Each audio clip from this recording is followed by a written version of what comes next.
3 seconds. That's how long the kiss lasted. How long it took for Melanie Joshua to press her lips against a stranger's mouth, taste copper and expensive whiskey, and realize she'd just walked into a trap she didn't know had been set. The red room didn't roar anymore. It held its breath. She pulled back, heart hammering against her ribs, expecting shock or maybe amusement. Instead, she found something far more dangerous. Focus. Taehyun-won's eyes locked onto hers like a scope finding its target. Dark and unreadable and absolutely certain. He was massive. Not in the decorative way of men who lived in gyms, but in the way of men who broke things for a living. His shoulders filled the space. His presence swallowed the light. The tattoos crawling up his neck disappeared beneath the collar of a shirt too expensive for this neighborhood. And his hands, God, his hands, rested on the table like weapons at ease. One of them was bleeding. Fresh blood, dark against his knuckles, glistening under the neon. Not his blood, she realized with a sickening drop in her stomach. Someone else's. You taste reckless, he said, voice low and even, like he was noting the weather. Melanie swallowed. Her throat felt tight. It was just a dare. Just, he repeated, as if testing the weight of the word. Then his hand moved. Not fast, but deliberate, wrapping around her wrist. Not to hurt, to anchor, to claim. You have no idea what you just started. Melanie tried to pull back, but his grip was absolute. Not painful, just immovable. I'm fine, she said, though her voice came out lighter than she felt. And you can let go now. Game's over. His eyes finally lowered to her face. Not roaming, not softening, just measuring, like she was a problem he needed to solve before deciding how to react. Games have rules, he said, his thumb brushing the pulse point on her wrist. And consequences. The bar around them kept moving. Someone laughed too loud. Glass shattered somewhere near the pool tables. A woman screamed in delight. But in their small pocket of space, time felt suspended. He finally released her wrist, placing that large hand on the table beside her instead, close enough that she still felt caged by his presence alone. She noticed the blood on his knuckles was still wet. You shouldn't let people push you into things, he said, his voice carrying an edge that made her spine straighten. I wanted to, Melanie heard herself say, lifting her chin in defiance she didn't quite feel. That earned her something new. Not a smile. Interest. He studied her for another long moment, and she studied him back, the hard line of his jaw. The tattoo that crept from beneath his collar and traced the side of his neck in intricate patterns she couldn't quite make out in the red light. The small silver hoops in his ears that somehow made him look more dangerous instead of less. Then he stepped back, giving her space as if he'd never blocked it in the first place. Be careful, he said. Just that. Nothing more. Melanie didn't wait for an explanation. She turned and walked back to her table, forcing her legs to move normally even though her heart was trying to break through her ribs. Behind her, she felt his gaze like a physical weight between her shoulder blades. Keisha was already talking before Melanie reached the booth. Oh my God, what did he say? Did he freak out? That was insane, Mel, his security almost. Nothing happened, Melanie cut in, sliding into her seat and reaching for her drink with a hand that trembled just slightly. It was fine. Fine? Val's eyebrows shot up. Girl, you kissed the most terrifying man in this bar and he looked at you like he was deciding whether to kill you or marry you. Melanie laughed, but it sounded hollow even to her own ears. She drained half her glass, welcoming the burn. You're being dramatic. Am I? Val leaned forward, lowering her voice. Because I'm pretty sure I just watched a predator mark his prey. It was 3 seconds, Melanie said firmly. And now it's over. Except it wasn't. She knew it wasn't. Because even as she tried to focus on her friends, tried to lose herself in the music and the alcohol and the celebration of freedom from a marriage that had slowly been suffocating her, she could feel him. Every time she glanced toward the VIP section, he was there. Sitting in the same position. Watching, not staring, not leering, just aware. Tracking her movements with the patience of someone who had all the time in the world. An hour passed. Then another. Melanie danced, laughed, took selfies with Keisha and Val, did everything she could to prove to herself that the kiss meant nothing, that the man in the corner was just another story she'd tell someday about the wild night she celebrated her divorce. But when she excused herself to the bathroom, she found him waiting in the hallway. Jesus. Melanie pressed a hand to her chest, her heart lurching. You scared me. Taehyun stood with his back against the wall, arms crossed, looking like he'd been there for hours instead of seconds. Up close, away from the red lighting, she could see him more clearly. The precise fade of his haircut, the way his dress shirt fit across his chest and shoulders like it had been tailored to him, the coldness in his eyes that suggested he didn't scare easily, or at all. That was the point, he said.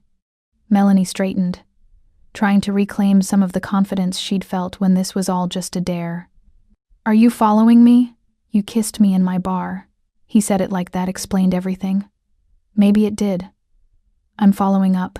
Your bar? My city, actually. The bar is just a small piece. Something cold slithered down Melanie's spine. She glanced back toward the main room, suddenly aware of how isolated this hallway was, how the music covered any sound. Look, I'm sorry if I offended you. It really was just a dare, I know. He pushed off the wall, and she fought the urge to step back. But you chose me.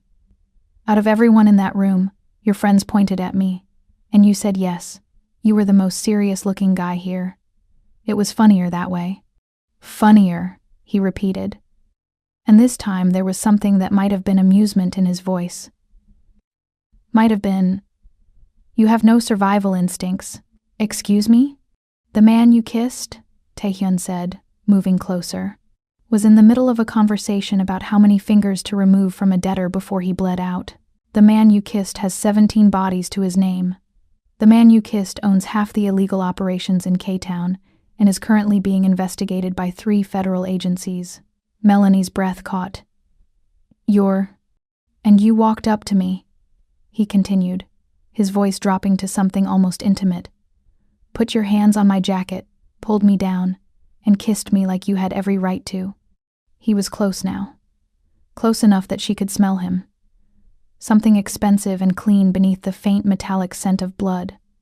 Close enough that she had to tilt her head back to maintain eye contact. That kind of confidence, he said softly, is either breathtaking or suicidal. I haven't decided which yet. I'm just a PR consultant, Melanie whispered. I clean up corporate messes. I'm nobody. Taehyun's hand came up, and she flinched, but he only brushed his thumb across her lower lip, so gently she barely felt it. You're not nobody, he said. Not anymore.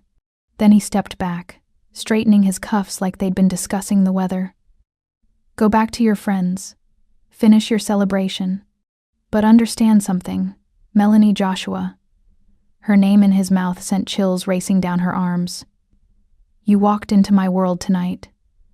Leaving isn't as simple as walking back out. He turned and headed back toward the VIP section, leaving her standing in the hallway with her heart pounding and her mind racing. How did he know her name? She hadn't told him her name. Melanie returned to her booth on autopilot, smiling and nodding at whatever Keisha and Val were saying but not really hearing them. Her eyes kept drifting to the VIP section, to the man who'd just turned her entire night sideways. She watched him through the crowd, watched him lean in to speak to one of his security team, watched him check his phone, his expression never changing. Watched him glance up once, catch her staring, and hold her gaze until she looked away first. I think it's time to go, Melanie said suddenly. What? No, Keisha protested. We just got here. It's been 3 hours, and I have an early meeting tomorrow. A lie, but a necessary one. You guys stay. I'll get an Uber. She didn't wait for their protests. She grabbed her clutch, threw some cash on the table, and headed for the exit, weaving through the crowd with single-minded focus. The night air hit her like a slap, cold and sharp after the oppressive heat of the bar. Melanie pulled out her phone, fingers shaking slightly as she called for a ride. 3 minutes away. She wrapped her arms around herself, suddenly feeling exposed on the street corner. The Red Room's neon sign bathed everything in crimson, making the shadows deeper, more menacing. A black SUV pulled up to the curb, and for a panicked moment, Melanie thought.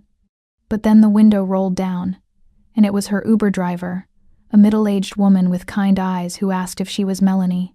"Yes, thank God," Melanie breathed, climbing into the back seat. As the car pulled away from the curb, she twisted in her seat to look back at the bar. In the window of the VIP section, she saw a figure standing, watching her leave. Taehyun-won raised one hand in a gesture that might have been a wave. Or a promise. Melanie woke to sunlight stabbing through the blinds of her queen's apartment and a headache that felt personal. She lay still, staring at the ceiling, trying to piece together the previous night into something that made sense. The celebration, the dare, the kiss. The hallway conversation that felt more like a threat than flirtation. "You walked into my world tonight. Leaving isn't as simple as walking back out." She groaned, pressing her palms against her eyes. It was just talk. Intimidation tactics from a man who clearly enjoyed having power over people. She was a crisis management consultant. For Christ's sake. She dealt with powerful, dangerous men all the time. CEOs who'd committed fraud, politicians with secrets, celebrities with bodies in their closets. This was no different. Except it was. Because none of those men had ever looked at her the way Taehyun-won had. None of them had made her feel like prey and partner in the same breath. Her phone buzzed on the nightstand. Melanie reached for it, expecting a text from Keisha or Val asking if she got home safely. Instead, there were 3 missed calls from her office. At 6 a.m. on a Saturday, her stomach dropped. She called back, and her assistant answered on the first ring. "Melanie, thank God. I know it's your day off, but..." A pause, the sound of papers shuffling. "We have a situation. A new client bought a controlling stake in the firm overnight. He's asking for you specifically." "Who?" But even as she asked, Melanie already knew. "A Mr. Won. Taehyun-won. He's waiting in the main conference room, and Melanie," her assistant's voice dropped to a whisper. "He brought his lawyers. And security. Lots of security." Melanie sat up slowly, the room spinning slightly. "I'll be there in 45 minutes. She ended the call and sat on the edge of her bed, processing. The kiss had lasted 3 seconds.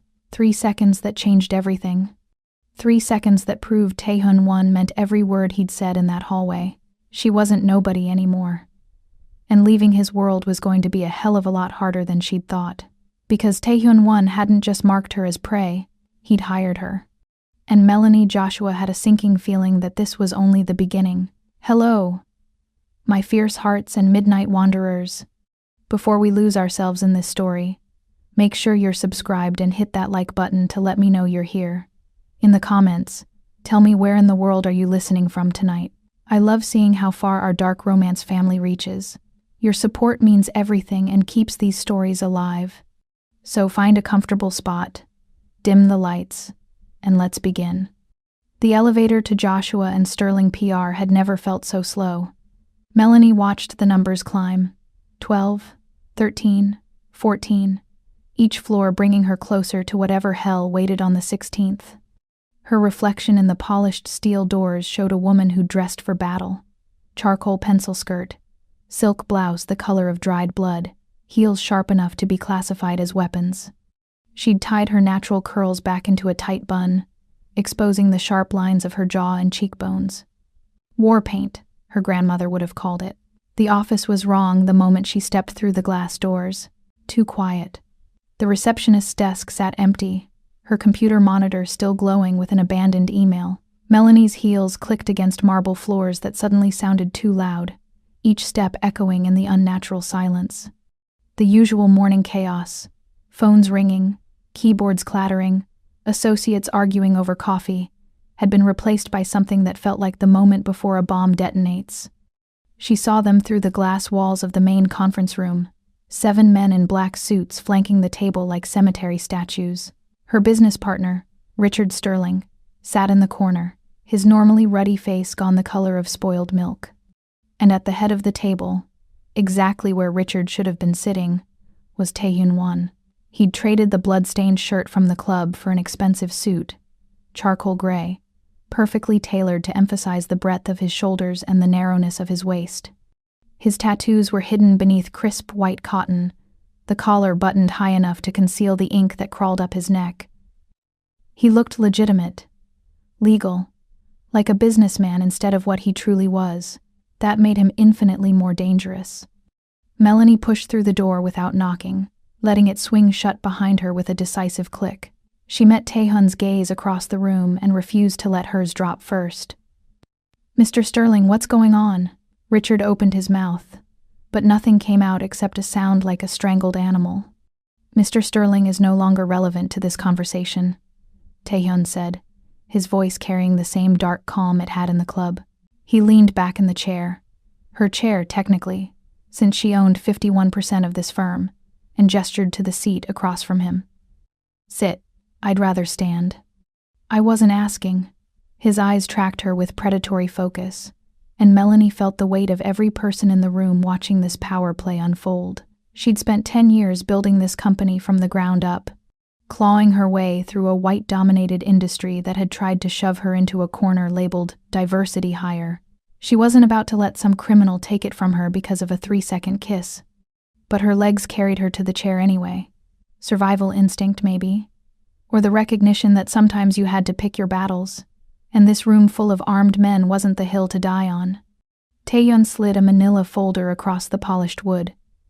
It moved silently, deliberately, coming to rest exactly centered in front of her. "Open it." Melanie's fingers trembled slightly as she lifted the cover. Inside were photographs, high resolution, professional quality. The man from the club, the one who'd been begging at Taehyun's feet. Only in these images, he wasn't begging. He was sprawled on concrete in an alley, his head twisted at an angle that defied anatomy. Blood had pooled beneath him, black in the camera flash. His eyes were still open, staring at nothing. She swallowed the bile rising in her throat and flipped to the next photo. Same man, different angle. Then another. And another. 12 photographs documenting the systematic destruction of a human being. "The police report will say he died of a drug overdose," Taehyun said conversationally, as if they were discussing weather patterns.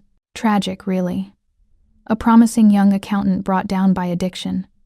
His family will receive a generous settlement from an anonymous benefactor. They'll be able to bury him with dignity. Melanie forced herself to look up from the photos, to meet those dark, depthless eyes. "Why are you showing me this?" "Because you need to understand what you've walked into." He stood, buttoning his suit jacket with practiced ease, and walked around the table, each step measured, controlled. He stopped behind her chair, close enough that she could smell him. Cedar and smoke and something sharper underneath, like ozone before a lightning strike. "My public image requires sanitation. You're going to provide it." "I'm a crisis management consultant, not a criminal defense attorney." Her voice came out steadier than she felt. "You want legal help?" "Hire." "I don't need legal help. I need a miracle worker." His hand came down on the back of her chair, and she felt the heat of him through the leather. "Last night, there was an incident at one of my warehouses. A gas leak caused an explosion. Very tragic. 12 people died." "A gas leak." The words tasted like ash. "That's the official story." He leaned down, his mouth close enough to her ear that his breath stirred the tiny hairs at her nape. "The unofficial story is that those 12 people were stealing from me. The unofficial story is that I made an example of them. The unofficial story ends with gasoline and a match, and screams that nobody will ever hear again." Melanie's hands clenched in her lap, nails biting into her palms hard enough to leave crescents. "You want me to cover up a massacre. I want you to do what you do best." He straightened, walking back around to face her. "I've read your file, Miss Joshua. Very impressive. The pharmaceutical executive caught with underage prostitutes. You turned that into a story about a man seeking treatment for sex addiction. The tech CEO who embezzled $60 million. You made him look like a victim of identity theft. The senator with the dead intern in his car. You got him reelected with a campaign about forgiveness and redemption. Each case he listed was a scar on her conscience, a piece of her soul she'd sold for money and reputation. Hearing them cataloged so clinically made her feel stripped naked, exposed in ways that had nothing to do with clothing. "Those were different," she said, but the protest sounded weak even to her own ears. Were they? Taehyun leaned against the table, arms crossed, head tilted in mock curiosity. You've been cleaning up messes for criminals in expensive suits your entire career. The only difference between them and me is that I'm honest about what I am. The difference, Melanie said, standing abruptly enough that her chair rolled back and hit the wall, is that I had a choice. I could walk away from those cases. I could say no. Taehyun smiled, and it was the coldest expression she'd ever seen on a human face. He reached into his jacket pocket and pulled out a phone. Without breaking eye contact, he pressed play on an audio file. Her own voice filled the room, tinny through the speakers but unmistakably hers. The payment will be wired to the Cayman account we discussed. Make sure the audit trail goes cold at the third shell company. If anyone asks, this conversation never happened. She remembered that call. A pharmaceutical client, 3 years ago. He'd paid her $250,000 to make evidence disappear. She'd told herself it was just business, that everyone in her position bent the rules, that the line between legal and illegal was so blurred it might as well not exist. The audio file ended. Silence rushed back in like water filling a drowning man's lungs. Wire fraud, Taehyun said pleasantly. Conspiracy to obstruct justice. Destruction of evidence. Should I continue? You're blackmailing me. The words came out flat, emotionless. Shock, maybe. Or the death of the last illusion she'd had about maintaining control of this situation. I'm offering you a job. He pocketed the phone. You work for me now. I bought your partner's gambling debts 3 months ago. As of 6 o'clock this morning, he signed over his voting rights and equity to me to avoid having his legs broken, which means I own you. You'll do exactly what I tell you to do, when I tell you to do it, or that recording goes to the FBI. Do you understand? Melanie looked at Richard, slumped in his chair like a puppet with cut strings. He wouldn't meet her eyes. She looked at the men lining the walls, their faces blank masks that promised violence if she said the wrong thing. She looked at the photos scattered across the table, at the evidence of what Taehyun was capable of when someone disappointed him.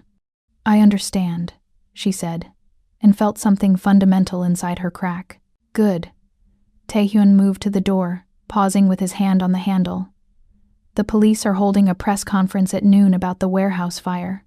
You have 3 hours to craft a statement from the one organization expressing our condolences and pledging to improve safety standards. You'll deliver it personally. Wear something that makes you look trustworthy. And after that, he looked back at her. And for just a moment, something flickered in those dark eyes. Not quite sympathy, but a recognition of shared damnation. After that, Miss Joshua, you become complicit. Welcome to the family business. The door closed behind him with a soft click that sounded like a prison cell locking. Melanie stood alone in the conference room, surrounded by photos of a dead man and the wreckage of her carefully constructed life. Her phone buzzed in her pocket. A text from Keisha. Brunch tomorrow? I'm buying. She stared at the message until the words stopped making sense, until the bright cheerfulness of it felt like a message from another universe where things like brunch and friendship still mattered. 3 hours. She had 3 hours to become an accessory to mass murder. Melanie picked up the photos, stacking them neatly, and got to work. The coffee shop Keisha had chosen was aggressively trendy. Exposed brick walls, Edison bulbs hanging from copper fixtures, a chalkboard menu written in that irritating handwriting font that was supposed to look artisanal. Melanie sat in the back corner booth, watching her best friend of 8 years navigate through the Saturday brunch crowd with mimosas in both hands. Keisha Young had been her roommate in grad school, her maid of honor at the wedding that ended in divorce, the first person she'd called when her mother died. They'd built their friendship on late nights and shared secrets, on the understanding that comes from being Black women trying to survive in spaces that weren't designed for them. Melanie trusted her the way you trust gravity, implicitly, without question. But Keisha was nervous. Melanie had known it the moment she'd walked in, the way her eyes darted to the exit, the way she gripped her phone like a lifeline. And now, sliding into the booth across from her, Keisha's smile was too bright, too performative. I ordered us the avocado toast, Keisha said, setting down the mimosas with just a little too much force. Liquid sloshed over the rim. And the chicken and waffles. We're celebrating, right? New chapter? New you? New something. Melanie agreed, picking up her glass but not drinking. She watched Keisha over the rim, cataloging details she'd missed before. The watch. A Cartier. Rose gold. Easily $10,000. New. Keisha worked as a physical therapist. She couldn't afford that watch. The nails. Fresh acrylics. Stiletto-shaped. Done at a salon that charged $200 a set. The designer purse sitting on the bench beside her, still sporting the price tag tucked discreetly inside the leather. Melanie's stomach dropped. "That's a beautiful watch," she said casually. "When did you get it?" Keisha glanced down at her wrist, and something flickered across her face too quickly to identify. "Oh, this? Early birthday present to myself? I've been saving up." Lie. Melanie had spent 10 years learning to read people, to spot the micro-expressions that betrayed deception. The way Keisha's pupils dilated slightly, the barely perceptible tightening around her mouth, the way her hand moved to cover the watch face, as if hiding evidence. "Expensive present," Melanie observed. "I work hard. I deserve nice things." Defensive now. Keisha's phone buzzed on the table, and she grabbed it immediately, angling the screen away. But not before Melanie saw the name at the top. Associate. Just that.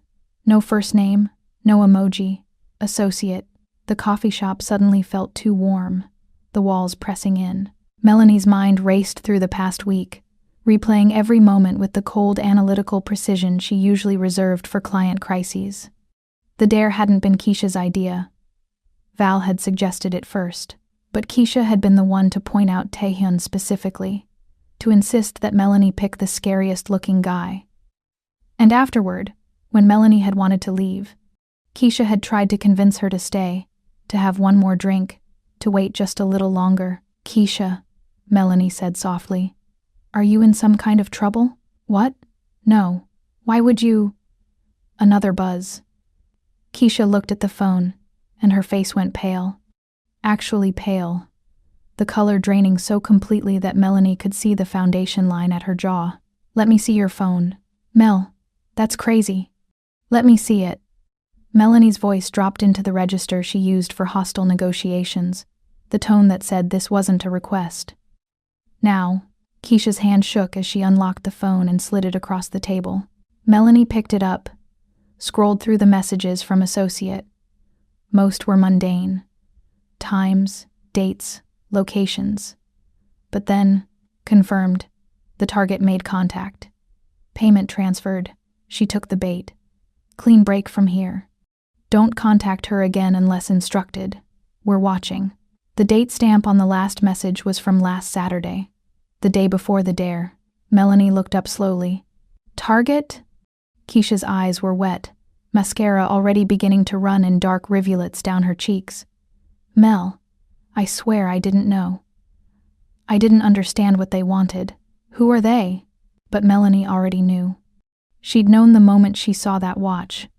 The moment the pieces started clicking into place with the horrible inevitability of a car crash in slow motion. I owed money, Keisha whispered. A lot of money. Gambling debt.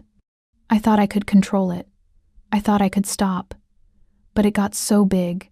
Mel. And these men showed up at my apartment. And they said I had 3 days to pay or they'd... Her voice broke. They said they'd kill my mother. $50,000. That's what Keisha owed. Melanie knew because she'd helped her best friend refinance her apartment 2 years ago. Had seen the pay stubs and bank statements. Keisha made $60,000 a year. $50,000 might as well have been $50 million. So, you sold me. Melanie's voice came from somewhere outside her body, detached and clinical. Shock, probably. The kind that let you function through trauma by pretending it was happening to someone else. They didn't tell me what would happen. Keisha reached across the table, but Melanie pulled back like she'd been burned. They just said to bring you to the red room, to dare you to kiss this specific guy. They said it was about business connections, that he was looking for a PR person, and this was how he vetted people. I thought it was weird, but I was desperate, and they said they'd forgive the entire debt if I just did this one thing. Did you know he was a killer? Melanie asked. Did you know what he does? Keisha's silence was answer enough. "Get out," Melanie said. "Mel, please. Get out." Melanie didn't shout. She didn't need to. The words came out in a hiss of pure venom, and Keisha flinched like she'd been slapped. "You put a target on my back. You fed me to a monster to save yourself. We're done. If I ever see you again, I will destroy you so thoroughly that you'll wish the one syndicate had just killed you instead." Keisha stood on shaking legs, clutching her purse to her chest like a shield. "I'm sorry," she whispered. "I'm so sorry." But Melanie had already turned away, staring out the window at the people passing by on the sidewalk. Normal people living normal lives, unaware that their world existed right alongside another one. A darker world where friends betrayed friends, and 3-second kisses carried death sentences. She heard Keisha leave, heard the bell over the door chime, heard her own heartbeat pounding in her ears like a war drum. Her phone rang. Tae-Hyun-won's name appeared on the screen, and Melanie almost laughed at the timing. Almost. "Did you know I'd figure it out?" she asked instead of hello. "I was counting on it."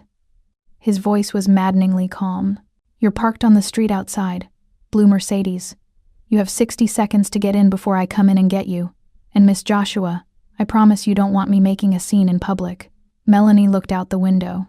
The black SUV was parked directly in front of her car, engine running. She could see Tae-Hyun in the driver's seat, phone pressed to his ear, watching the coffee shop entrance. "Why?" she asked. "Why did you need me specifically?" "Come find out." The line went dead. Melanie left 2 20s on the table, more than enough to cover the food that would never be eaten, and walked out into the bright Los Angeles sunshine. The day was beautiful, temperature perfect, sky impossibly blue, the kind of day that belonged in a postcard, not in the middle of a nightmare. She got into the SUV. Tae-Hyun didn't look at her, just pulled smoothly into traffic, navigating the Saturday crowds with the ease of someone who owned these streets. "You manage accounts for the Sinaloa cartel," he said after several blocks of silence. "Not directly. You're too smart for that. But through shell companies and legitimate fronts. 3 years ago, you set up their entire offshore banking structure. Beautiful work, actually. It took my financial analysts 2 months to trace the connections." Melanie's hands clenched in her lap. "That was a legitimate client, a restaurant chain, that exclusively serves as a money laundering operation. Don't insult both our intelligence by playing naive." He turned down a side street, heading away from the main roads into a neighborhood that got progressively emptier. "The Sinaloa operation runs drugs through my territory. We've had an understanding for years. They don't touch my businesses, I don't touch theirs.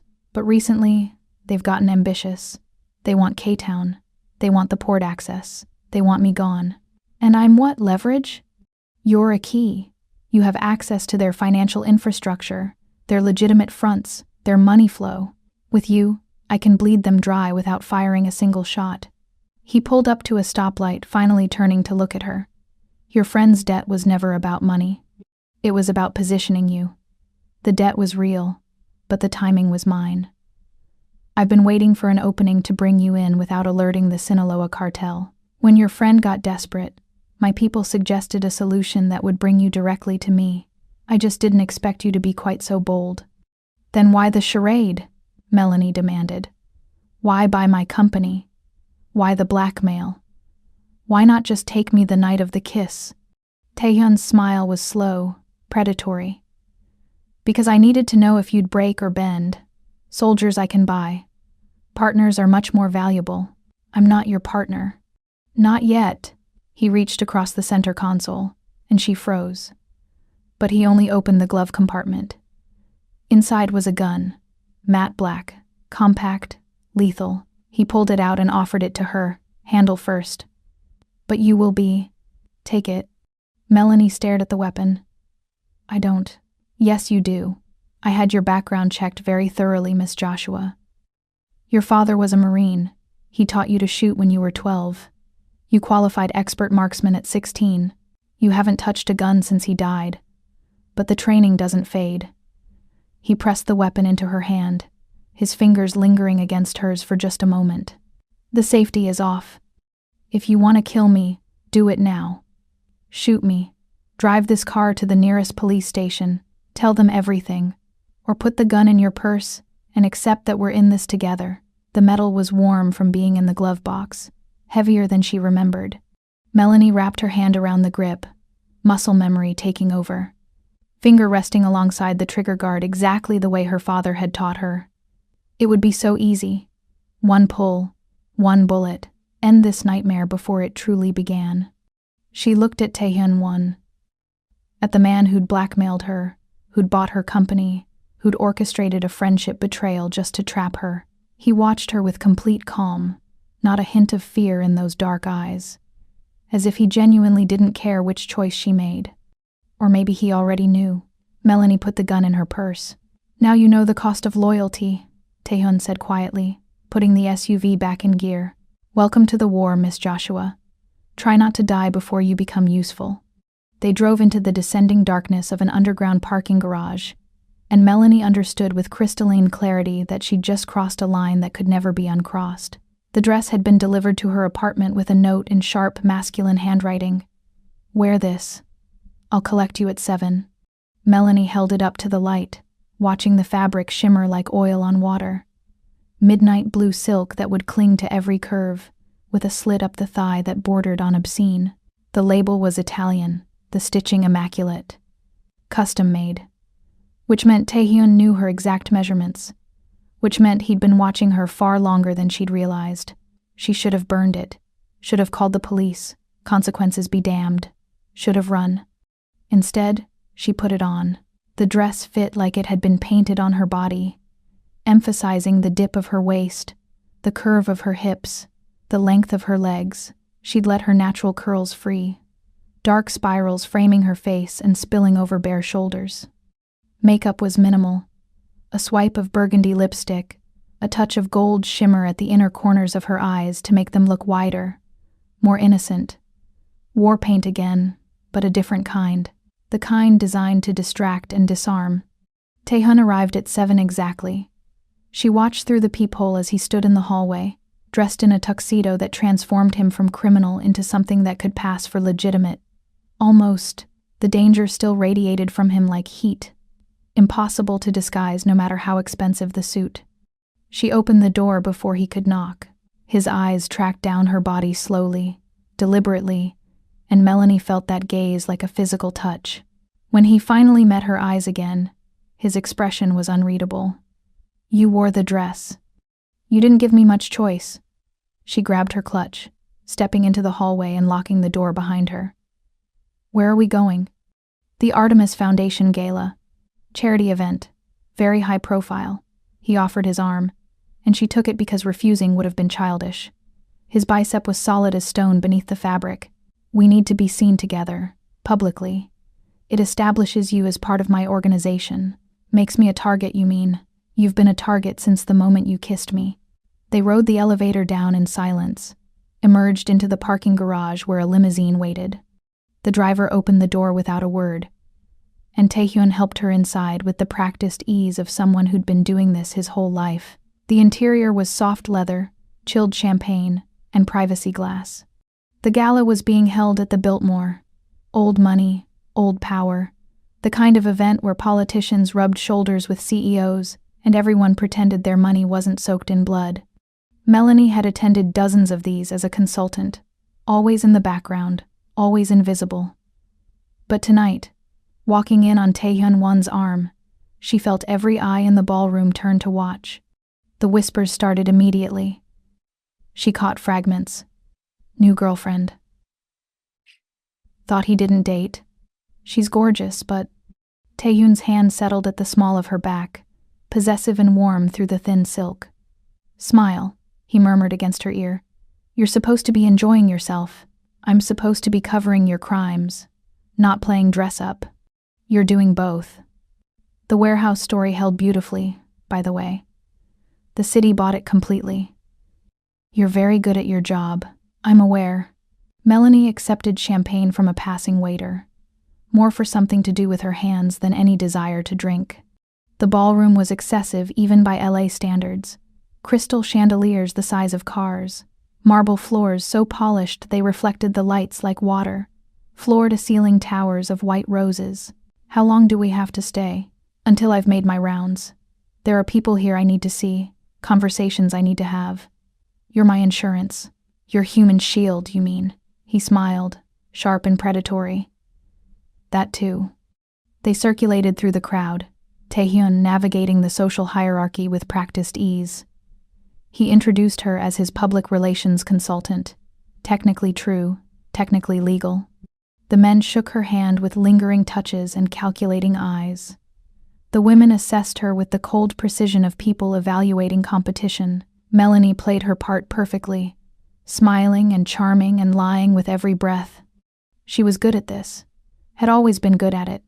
The performance of normalcy, of belonging in spaces that wanted to keep her out. But tonight felt different. Tonight, she wasn't performing for clients or employers. She was performing for a man who could kill her with his bare hands and sleep soundly afterward. "Dance with me," Taehyun said suddenly. And before she could refuse, his hand was at her waist, pulling her onto the dance floor where a live orchestra played something classical and complicated. Melanie fit against him instinctively, years of cotillion classes and corporate events making her body remember the steps. His hand splayed across her lower back, fingers brushing the exposed skin above the silk. Her hand rested on his shoulder, feeling the coiled muscle beneath. They moved together like they'd done this 1,000 times, and she hated how natural it felt. "You're a good dancer," she said, because the silence was worse than talking. "My mother insisted," said a man who couldn't dance, couldn't lead. His thumb traced small circles against her spine, sending involuntary shivers up her back. "She died when I was 16. Car accident, except it wasn't an accident." Melanie looked up at him, surprised by the confession. "What happened? Rival gang?" "They wanted to send a message to my father. So they cut her brake lines and watched her drive off a cliff." His eyes were distant, focused on something she couldn't see. "My father found out who gave the order. Took me with him when he went to collect. Made me watch while he took the man apart piece by piece. Then he handed me the gun and told me to finish it." "How old were you?" 16. "Same age she was when she died. Did you do it?" Taehyun's eyes refocused on her face, and the emptiness in them made her breath catch. "What do you think?" A red laser dot appeared on the silk of her dress, right over her heart, bright as blood against the midnight blue fabric. Melanie saw it for exactly half a second before Taehyun yanked her sideways, spinning them with brutal efficiency. The gunshot came immediately, a sound like the world cracking open, and Taehyun's body went rigid against hers. Warm liquid splashed across her collarbone, and she realized with detached horror that it was his blood. Chaos erupted, screaming, bodies stampeding toward the exits. The orchestra cut off mid-note, replaced by alarms and shouting, and the horrible wet sound of Taehyun's breathing. He was pulling her toward a service door, his left arm hanging useless at his side, blood soaking through his white shirt in an expanding crimson stain. Another shot ricocheted off the marble inches from her head, and then they were through the door into a concrete service corridor that smelled like cleaning supplies and decay. Taehyun's legs buckled. He caught himself against the wall, leaving a bloody handprint on the white paint. "Run," he rasped. "Out the back. My driver will—" "Shut up." Melanie grabbed his good arm, trying to support his weight. He was massive, easily 100 pounds heavier than her, and the floor was slick with blood. His blood, so much blood. Footsteps echoed from somewhere behind them, getting closer. Taehyun's eyes were losing focus, his skin going gray. "Melanie, run," I said, "shut up." She dragged him around a corner into an alcove that held industrial laundry machines. There was a door marked electrical, no entry, and she kicked it open with her heel, maneuvering his deadweight inside. The room was cramped, filled with circuit breakers and humming machinery and decades of dust. She lowered him to the floor as gently as she could. His head lolled back against the concrete, eyes fluttering. "Stubborn woman," he murmured, "says the man who got shot." Her hands were shaking as she pressed them against the wound in his shoulder, trying to slow the bleeding. The bullet had gone clean through. She could see the exit wound when she leaned him forward. "Stay with me. Stay awake." Not how this works, he said, but his hand came up to cover hers, his fingers cold and sticky with blood. The gun. In my ankle holster. Take it. Tae-hyun. Take the gun. The footsteps were right outside now. Slow, methodical. The assassin knew they were trapped, knew there was nowhere left to run. Melanie reached down, found the small pistol strapped to Taehyun's ankle, and pulled it free. The weight was familiar, comforting in a way that should have terrified her. She'd shot her father's guns at ranges, had punched holes in paper targets shaped like men. But paper didn't bleed, paper didn't scream. The door opened. The man was unremarkable. Medium height, medium build, the kind of face you'd forget 5 minutes after meeting. He held a pistol with a silencer attached, professional and efficient. When he saw Melanie standing there with Taehyun's gun in her hand, he smiled. You should have run, sweetheart. Melanie didn't think, didn't hesitate, didn't give herself time to remember that she was a PR consultant, not a killer. Her body remembered the training.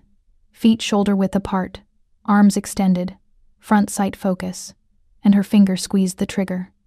The gun bucked in her hand, once, twice. Both shots hit center mass, exactly where her father had taught her to aim. The assassin's eyes widened in surprise, then nothing. He dropped like someone had cut his strings, the gun clattering from his hand to spin across the floor. Silence rushed back in. Melanie stood frozen, the gun still raised, watching the man's chest for movement. Behind her, she heard Taehyun's breathing, ragged, but steady, alive. Good shot, he said, and there was something in his voice that hadn't been there before. Respect, maybe, or recognition. Melanie lowered the gun slowly. Her hands weren't shaking anymore. She felt calm, clear, like she'd just solved a particularly complex crisis for a client instead of ending a human life. That should have horrified her. Instead, it felt inevitable. She turned back to Taehyun, who was watching her with an intensity that made her skin prickle. Can you walk? Not sure yet. He tried to stand, made it halfway before his legs gave out again.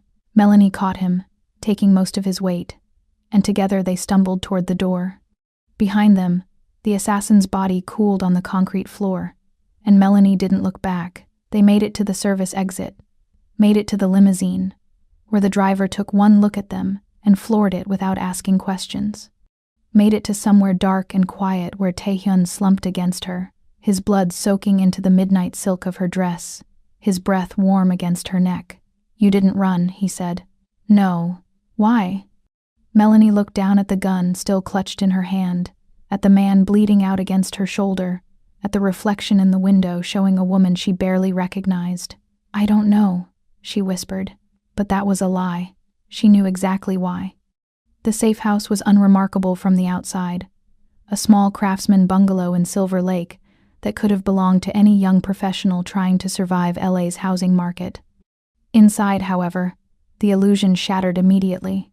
Steel-reinforced door, security cameras hidden in smoke detectors, windows with bulletproof glass, and a medical kit in the bathroom that would have been at home in a field hospital. Melanie had stripped Taehyun's shirt off with clinical efficiency, her hands steady despite the adrenaline crash she could feel hovering at the edges of her consciousness. The shoulder wound was bad, but survivable. The bullet had missed the major arteries, passed clean through muscle and tissue without fragmenting. Lucky. Or maybe Taehyun was just too stubborn to die. He sat on the edge of the bathtub while she worked, his torso a map of violence. Old scars crisscrossed his chest and back. Knife wounds, bullet wounds, burns that looked deliberately inflicted. The tattoos she'd glimpsed at the club covered more of him than she'd realized. Intricate patterns flowing from his neck down both arms and across his ribs. Dragons and demons and Korean script she couldn't read, all rendered in black and gray with the kind of precision that came from master artists. You're staring, he said, his voice rough with pain. You're interesting to look at. She threaded the needle she'd sterilized, not bothering with anesthetic. He hadn't asked for any, and she suspected offering would have insulted him. This is going to hurt. Good. I like knowing I'm still alive. The first stitch went through cleanly. Taehyun didn't flinch, didn't make a sound. Just watched her work with those dark, unreadable eyes. Melanie focused on the task, letting the familiar rhythm of crisis management take over. Assess, strategize, execute. She'd sutured wounds before. Her father had insisted she learn basic field medicine, said you never knew when the skill might save your life. She wondered if he'd known how right he'd be. "Where did you learn to shoot like that?" Taehyun asked after she'd finished the first few stitches. "My father. He taught me everything. Shooting, field medicine, hand-to-hand combat. Said the world was too dangerous for his daughter to be helpless. Smart man, dead man. Killed in action overseas when I was 22. The words came out flat, practiced. She'd told this story so many times it had lost all meaning. I scattered his ashes in the Pacific like he wanted. Joined the business world instead of following him into the military. Thought I could make a difference without getting my hands dirty.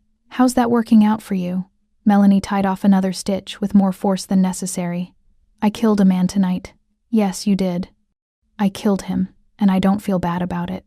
She finally looked up from the wound, meeting his eyes. "What does that make me?" "Alive, which is more than he is." Taehyun reached up with his good hand, his fingers grazing her cheek so gently it sent shivers down her spine. "You're not going to break, are you?" "I don't know what I'm going to do." But she didn't pull away from his touch, didn't stop her own hand from trembling slightly as she placed another stitch. The bathroom was too small, too warm. She could smell his blood, his sweat, the cedar smoke scent of him beneath it all. "I should turn you in. I should take that recording you have of me and go to the police anyway. Take my chances with the legal system, but you won't." "No," she admitted quietly. "I won't." "Why?" "Because I'm already complicit. Because I've spent 10 years cleaning up crimes for people who could afford my services. Because maybe you're right. Maybe the only difference between them and you is that you're honest about what you are." She finished the last stitch, cut the thread, and sat back on her heels. "Or maybe I'm just a coward who doesn't want to go to prison. You saved my life tonight. That's not cowardice. I also took one. That's not heroism." Taehyun was quiet for a long moment, his hand still resting against her face. His thumb traced the line of her jaw, and she felt her pulse kick up in response, her body betraying her even as her mind screamed that this was wrong, dangerous, insane. "Come here," he said softly. "I'm right here. Closer." Melanie stood, and he pulled her between his legs, his good arm wrapping around her waist. She should have resisted, should have maintained the professional distance she'd been so carefully cultivating. But his blood was on her hands and her dress. His life was still warm under her fingertips, and when he looked up at her with those dark eyes full of something she couldn't name, she found herself moving without deciding to. She touched his face, her fingers tracing the strong line of his jaw, the sharp cheekbones, the small scar above his left eyebrow. His skin was warm despite the blood loss, his heart beat steady beneath her palm when she pressed her hand against his chest. "You're not going to break," he said again. But this time it wasn't a question. It was a recognition, an acknowledgement of something he'd seen in her the moment she licked his blood from her lip at the club. "No," Melanie agreed. "I'm going to bend. And that's so much worse." She kissed him before she could change her mind. It wasn't like the dare, wasn't brief or innocent or playful. This was something else entirely, something hungry and desperate and laced with the bitter taste of inevitability. His good arm tightened around her waist, pulling her fully against him, and she could feel the heat of his body through the ruined silk dress. His mouth moved against hers with a hunger that matched her own, and when his tongue swept across her lower lip, she opened for him without hesitation. His hand slid up her spine, tangling in her curls, tilting her head back so he could deepen the kiss. She felt the sharp edge of his teeth, tasted copper and whiskey and something uniquely him. Her own hands were everywhere, his neck, his shoulders, careful of the wound, mapping the landscape of muscle and scar tissue in ink. When they finally broke apart, both breathing hard, Melanie's lipstick was smeared across his mouth like evidence of a crime. "This is a terrible idea," she whispered against his lips. "The worst," he agreed, and pulled her back in. They moved to the bed, the only furniture in the safe house beyond the bathroom fixtures and a table in the kitchen. Taehyun was weakened by blood loss. his movements slower than they should have been. But his hands were steady as they found the zipper of her dress. The silk pooled at her feet, and she stood before him in nothing but black lace that left very little to imagination. His eyes tracked over her body with the same intensity he'd used at the gala, but this time there was no pretense of propriety. This was pure want, raw and honest, and terrifying in its implications. "We shouldn't," Melanie said, even as she reached for his belt. "No," Taehyun agreed, helping her with the buckle. "We absolutely shouldn't, but they did anyway." She was careful of his shoulder, conscious of the fresh stitches that could tear open. He was careful of her in different ways, reverent almost, his hands and mouth exploring her body like he was memorizing something precious. They came together with the desperation of people who'd stared down death and survived, who'd crossed lines they couldn't uncross and decided to keep walking anyway. Afterward, they lay tangled in sheets that smelled like blood and sex and the end of the world as Melanie had known it. Taehyun's good arm was wrapped around her waist, holding her against his chest, and she could feel his heartbeat steady and strong beneath her ear. "This doesn't change anything," she said into the darkness. "No," he agreed. "It changes everything. I still hate you." "Good. That makes this honest." Melanie's phone buzzed on the nightstand. She'd forgotten she even had it. She reached for it with heavy limbs, expecting Keisha or Val or someone from the office. Instead, it was an unknown number, a video file. She almost didn't open it, almost deleted it without watching.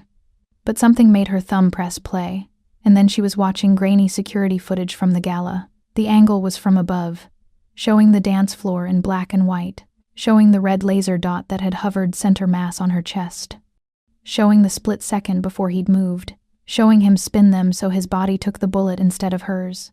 Melanie's breath caught. She watched it 3 more times, each viewing making it clearer. The bullet had been aimed at her. Not Taehyun. Her. He'd saved her life. "You knew," she whispered, turning to look at him. "You saw the laser sight, and you knew the bullet was meant for me, and you took it anyway." Taehyun's expression didn't change. "Yes. Why?" "Because you're mine now. And I protect what's mine. I'm not yours. Lie to yourself if it helps you sleep. But don't lie to me." He pulled her closer, despite the pain it must have caused his shoulder. "Someone wanted you dead tonight, Melanie. Someone who knew you'd be there with me, who had access to the guest list and the security schedule, which means someone in my organization is leaking information." The warmth she'd felt from their intimacy evaporated instantly, replaced by ice-cold clarity. A mole. A mole who wants both of us dead. He grabbed his phone from the nightstand, pulled up a document, and handed it to her. 3 people had access to my schedule for tonight. 3 people who knew exactly where I'd be standing at what time. Melanie grabbed her tablet, running the security logs herself. 3 people had access to your schedule tonight, Taehyun. 2 guards and 1 lieutenant. She turned the screen to him. 1 Ji-hoon. Taehyun shoved the tablet away, his eyes cold. "Run it again. It's not him. It's impossible. Check everyone else first. Look at the data." Taehyun pulled up financial records, encrypted communications, security footage from the past 3 months. The pattern is there. Every time we've been hit, every time shipments have been intercepted, every time information has leaked, Ji-hoon was one of the people with access. Melanie scrolled through the evidence, her analytical mind cataloging the connections, despite her instinctive rejection. The transfers to offshore accounts, the deleted communications, the subtle inconsistencies in his alibis. It was circumstantial, but damning. "He's your brother," she said. "Your only family, which is why I've been blind to it." Taehyun's voice was completely flat, emotionless in the way that suggested he was feeling too much to express. "He's the only person I trusted absolutely. The only person I thought was beyond corruption. You could be wrong. This could be... I'm not wrong. And you know it." He took the phone back, his jaw tight. "Find me proof. Absolute, incontrovertible proof that I can't deny or rationalize away. You're a fixer. You know how to dig through digital footprints. Prove it's him. And if I do?" Taehyun didn't answer immediately. When he finally spoke, his voice was so quiet she almost didn't hear him. Then I'll do what needs to be done. Because that's what kings do. Melanie lay back down beside him, staring at the ceiling, feeling the weight of what he'd just asked her to do settle on her chest like a stone. He wanted her to find proof that his brother had betrayed him. Wanted her to hand him evidence that would end in Ji-hoon's death. Wanted her to be the one to pull the trigger, metaphorically, if not literally. I saved your life tonight, she said. Yes. You saved mine. Yes. So we're even. No, Taehyun said, his arm tightening around her waist. We're just getting started. Melanie had always been good with computers. A skill learned out of necessity in an industry that ran on digital trails and buried evidence.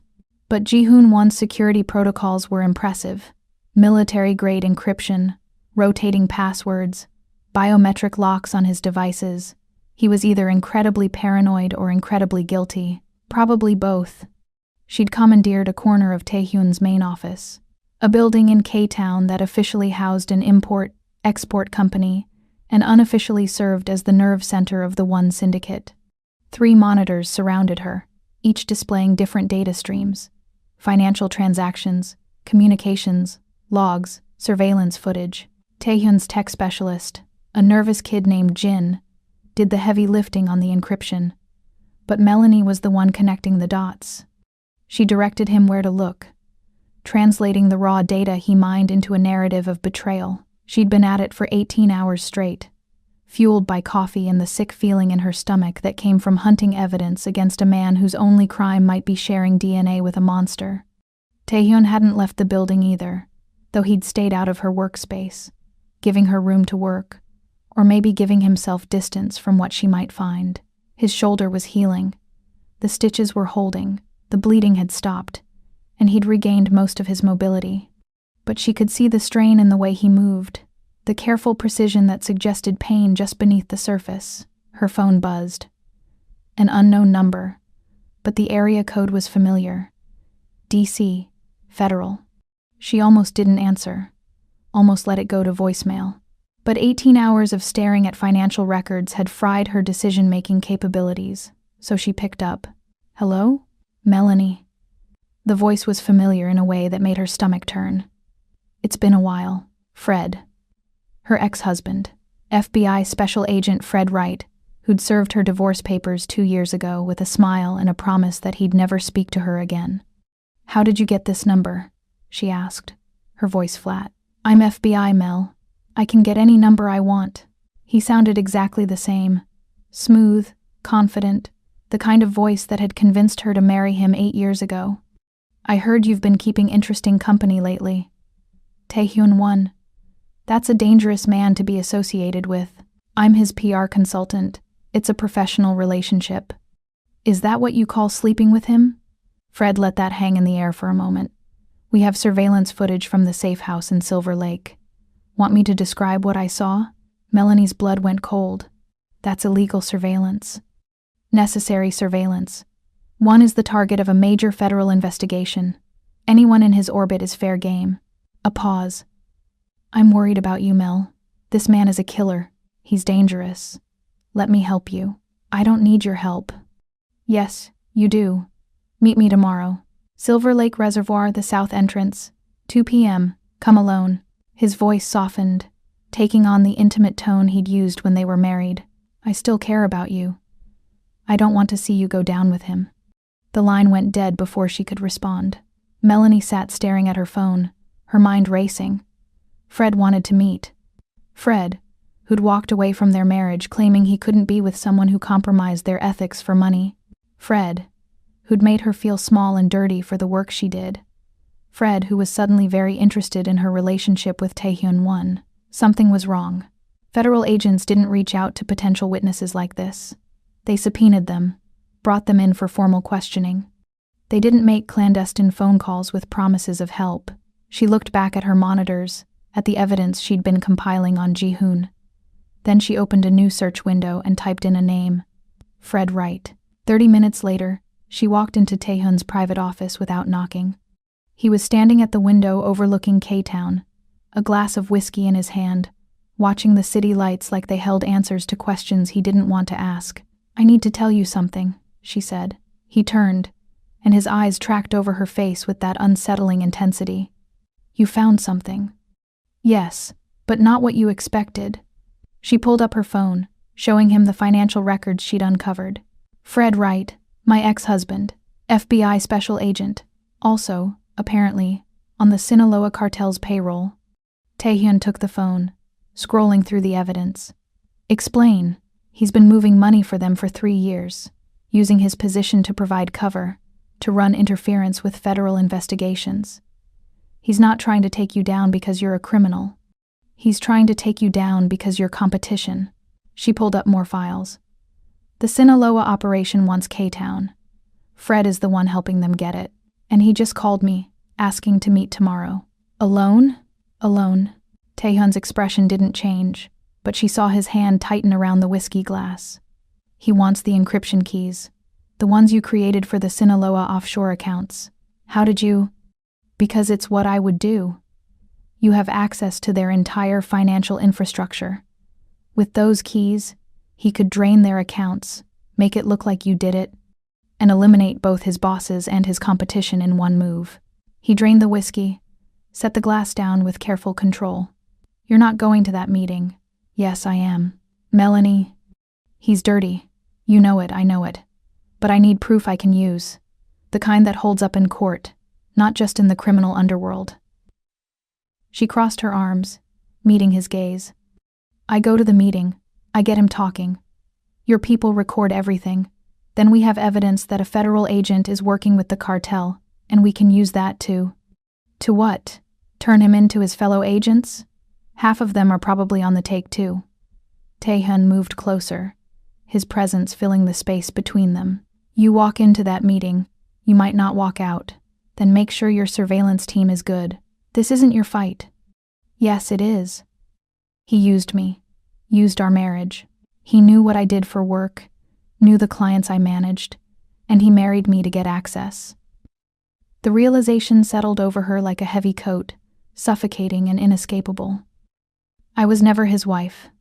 I was always his mark. Taehyun studied her for a long moment. Then he pulled out his phone, made a call in rapid Korean, and hung up. Fine. But you wear a wire. You carry a weapon. And the second things go wrong, my people extract you by any means necessary. Agreed. And Melanie? He cupped her face in his hand, his thumb tracing her lower lip. If he touches you, I will burn down everything he's ever loved and make him watch before I kill him. Are we clear? She should have been terrified of the cold promise in his voice. Instead, she felt something warm unfurl in her chest, dangerous and addictive. Crystal, good. He kissed her, hard and possessive, before stepping back. Now show me what you found on my brother. Melanie returned to her monitors, pulling up the evidence she'd compiled over 18 hours. The leak started 6 months ago. Small things at first, intercepted shipments, compromised safe houses. Then it escalated. The pattern matches Ji-hoon's access to secure information. That's not proof. That's correlation. I know. So I went deeper. She pulled up a series of encrypted messages recovered from a deleted email account.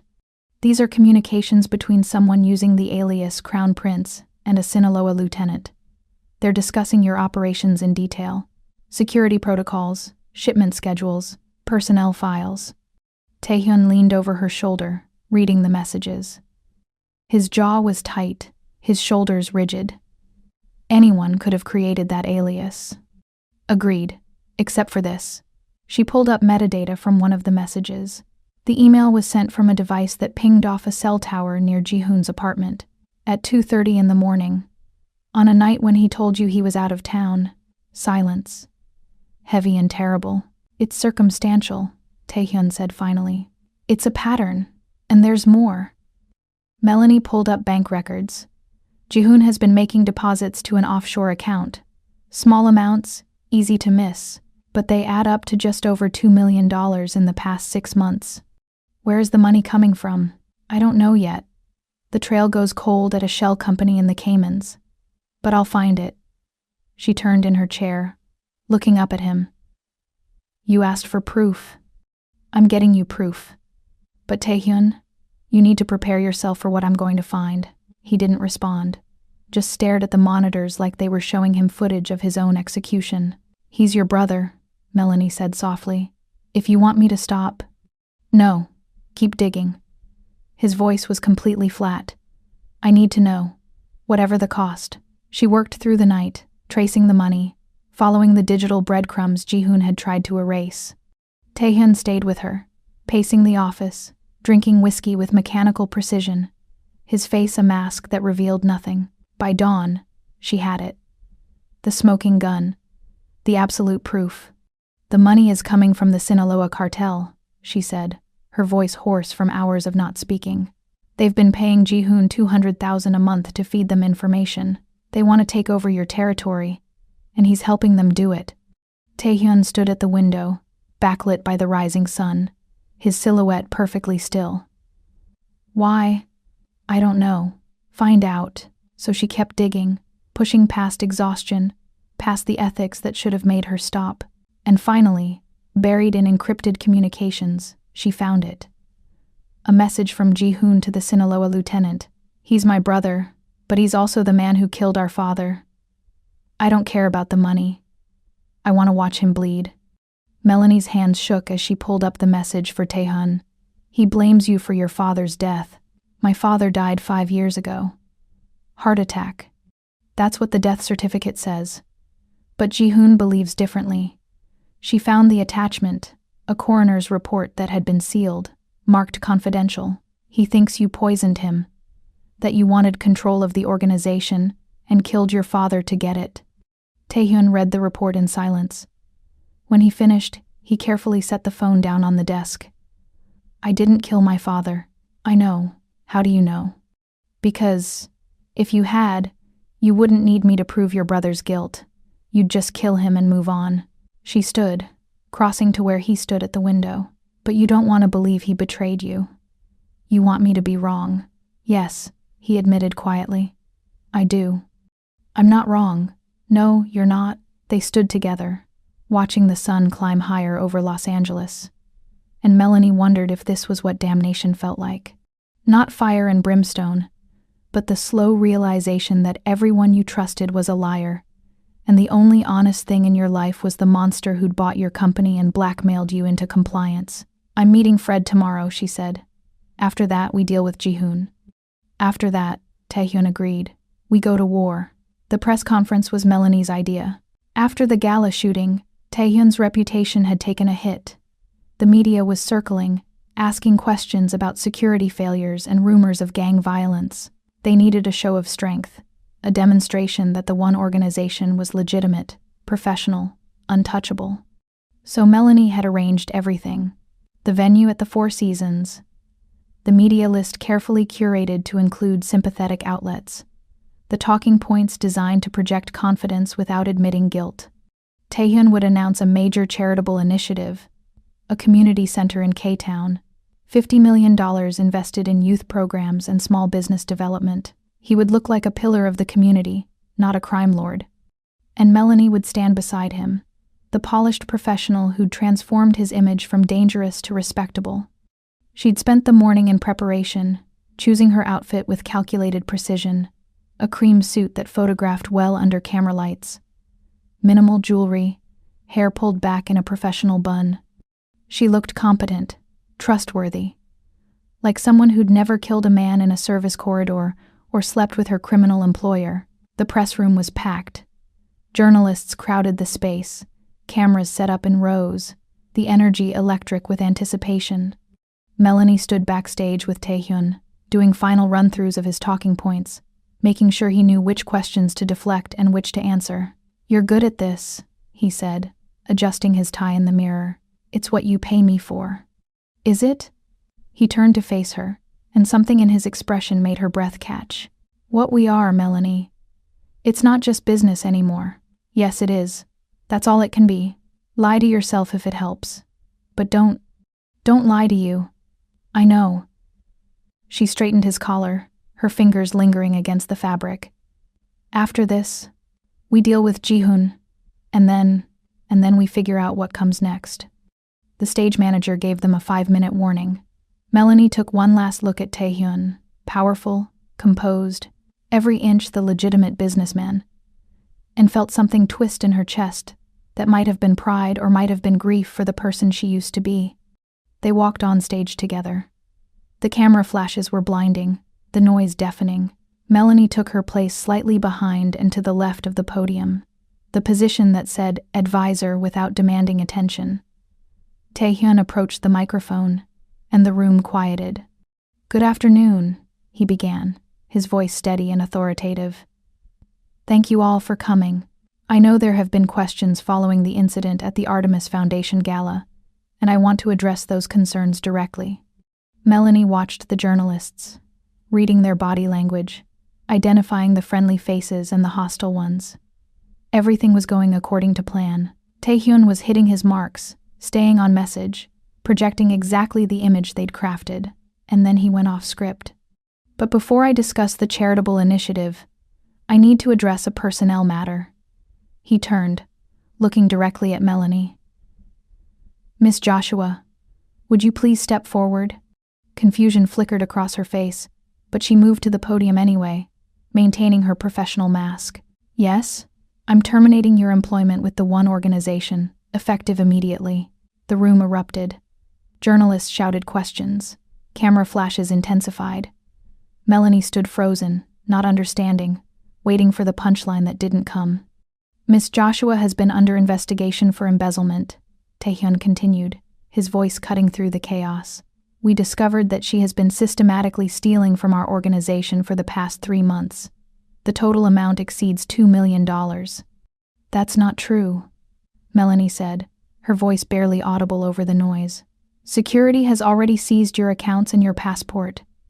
The evidence has been turned over to the police." His eyes were flat, emotionless. "You used your position of trust to betray this organization. You're nothing but a whore with a degree who thought she could sleep her way to the top and steal from us in the process." The words hit like physical blows. Melanie felt her face go hot, felt tears prick at her eyes even as her brain screamed that this couldn't be real, couldn't be happening. She looked at Taehyun, at the man she'd saved, who'd saved her, who'd held her while she slept, and saw nothing but cold calculation. "Security," he said, and 2 large men appeared from backstage. "Please escort Miss Joshua from the building." They grabbed her arms, and she didn't resist. Couldn't resist. The room was spinning, voices blurring together, camera flashes making everything surreal and nightmarish. They dragged her through the side exit, past the loading dock, and dumped her on the sidewalk like trash. The door slammed shut, the lock engaged. Melanie stood alone on the street in her cream suit, and the sky decided that was the perfect moment to open up. Rain came down in sheets, soaking through her clothes in seconds, washing away the careful makeup she'd applied. Her phone buzzed. A text from an unknown number. "Get somewhere safe. Now." No apology. No explanation. Just a geolocation tag and a command. Melanie stared at the screen, rain dripping from her nose. The humiliation was real, but the discard? That was strategy. And finally, "I'm sorry, but this was the only way." Melanie's hands shook as she read the messages. Understanding came slowly, like a key turning in a lock that had rusted shut. This was a performance. A play to make Fred think she was worthless, that the encryption keys were worthless, that there was no reason to target her anymore. But the knowledge didn't stop the humiliation from burning through her veins, didn't stop the image of Taehyun calling her a whore from repeating in her mind on an endless loop, didn't stop the tears that mixed with the rain and tasted like salt and betrayal. She walked to the coffee shop, sat in the back corner, ordered nothing. Her phone buzzed continuously. Journalists calling for comment, former clients rescinding contracts, the professional life she'd built crumbling in real time. She watched it happen with numb detachment, like observing a car crash in slow motion. An hour passed, then another. The rain stopped, but she stayed soaked, shivering in the air conditioning. Her phone rang. "Fred, I saw the press conference," he said without preamble. "Jesus, Mel. Are you okay?" "No." Her voice sounded foreign to her own ears, small and broken. "Meet me, right now. I have contacts who can help. We can fix this." "Where?" The Warehouse District. Port of Los Angeles. I'll text you the address. His voice was warm, concerned. Everything Taehyun's had been cold. You don't have to go through this alone. The line went dead. A moment later, the address came through. And beneath it, in a different text thread, another message from Taehyun. He's moving faster than we expected. Surveillance team is in position. You're not alone. Melanie stood on legs that felt like water, left a $50 bill on the table for the coffee she never ordered, and walked out into the overcast afternoon. She was going to confront her ex-husband. She was going to get him talking.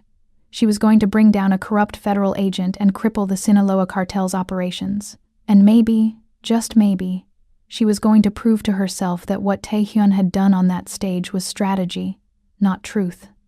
That she was more than what he'd called her. That she hadn't fallen in love with a man who saw her as nothing but a useful tool. The warehouse district loomed ahead, all rusted metal and broken windows. She walked toward it like she was walking toward her own execution. And in a way, maybe she was. The warehouse Fred had chosen was exactly the kind of place people died in crime novels. Isolated, abandoned, with security cameras that had stopped working years ago. Melanie approached it with her chin up and her hands empty, playing the role of broken woman seeking rescue. The wire Taehyun's team had fitted her with was sewn into the lining of her jacket, undetectable unless someone strip-searched her. The panic button was disguised as an earring. The gun was strapped to her inner thigh, small and cold against her skin. She was walking into a trap, but she was also setting one. Fred was waiting inside, leaning against a desk that looked like it had survived the apocalypse. He looked exactly the same as he had 2 years ago when he'd served her divorce papers. Tall, conventionally handsome, with that easy confidence that came from never having to question his place in the world. White, privileged, and utterly convinced of his own righteousness. He'd always seen her as less than. She realized that now. A trophy wife with useful skills. Someone to show off at bureau functions while quietly resenting her success. Mel, he said, pushing off the desk, and approaching with open arms like they were old friends, instead of exes who'd torn each other apart. I'm so glad you came. I was worried you'd... Cut the bullshit, Fred. She stayed out of reach, her voice sharp enough to draw blood. I know what you are. I know who you work for. So let's skip the concerned ex-husband routine and get to the part where you tell me what you want. He stopped, and something shifted in his expression. The warmth bled out, replaced by calculation. You always were too smart for your own good. The encryption keys. That's what this is about, isn't it? You want access to the Sinaloa cartel's offshore accounts. I want a lot of things. He circled her slowly, predatory. But yes, the keys are the priority. You created that system, Mel.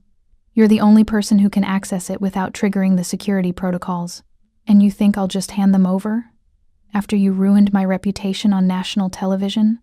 Fred smiled. I think you'll do it to stay alive. And because I'm offering you something Taehyun never will. What's that? Freedom. He pulled out his phone, showed her a series of documents.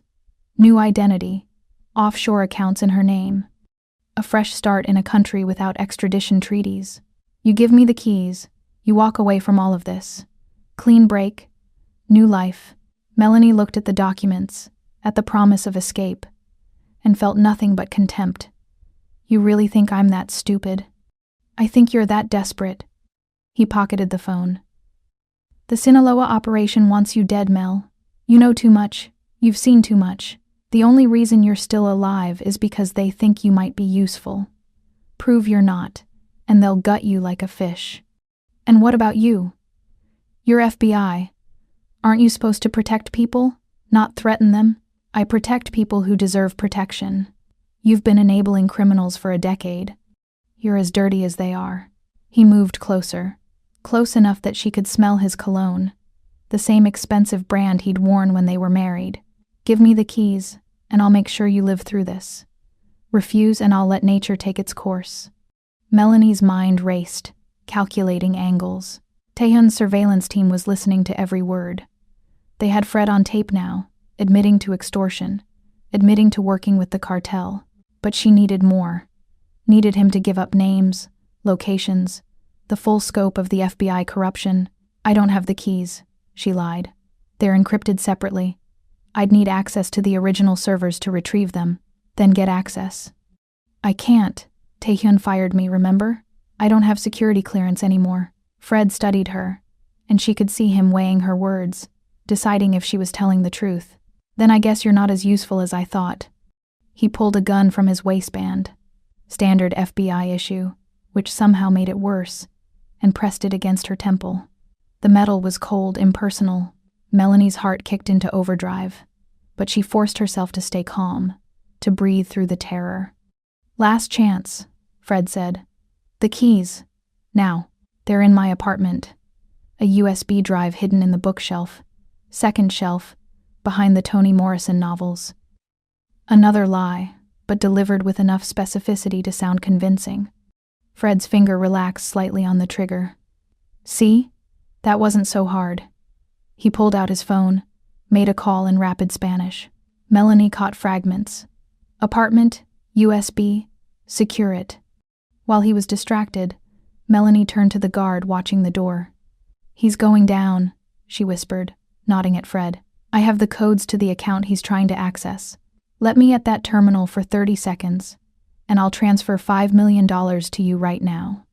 The guard hesitated, greed warring with loyalty. Greed won. He stepped aside. Melanie didn't transfer the money. She initiated a system-wide financial lockout that alerted Taehyun's team to the IP address immediately. "They're sending someone to retrieve the drive," Fred said, pocketing his phone. "We're going to wait here until they confirm. If you lied to me, I'll know. And if you lied," he pressed the gun harder against her skull, "I'll paint these walls with your brain matter. Romantic as ever." "Shut up." They waited in tense silence. 5 minutes. 10. Melanie counted her breaths, staying centered, staying ready. The gun at her thigh was a comforting weight, but she couldn't reach it while Fred held her at gunpoint. She needed an opening, needed him to make a mistake. His phone rang. He answered in Spanish, listened, and his face went dark. "What do you mean there's nothing there?" Melanie smiled. "I lied. You stupid." She moved before he could finish, dropping her weight and twisting out from under the gun. The shot went wide, punching through the ceiling and sending concrete dust raining down. Melanie's hand was already moving, reaching for the weapon strapped to her thigh, pulling it free with practiced ease. They faced each other across 3 feet of empty warehouse space, both armed, both perfectly still. "You can't shoot a federal agent," Fred said. "That's life in prison." "Not if that federal agent is dirty. Not if I have proof of your corruption. Not if you're about to kill me in a closed crime scene." She kept the gun steady, exactly the way her father had taught her. "Drop your weapon, Fred. It's over. The hell it is." The warehouse door crashed open. Men poured in. Not Taehyun's team, but Sinaloa soldiers, armed and efficient. They fanned out, surrounding them both.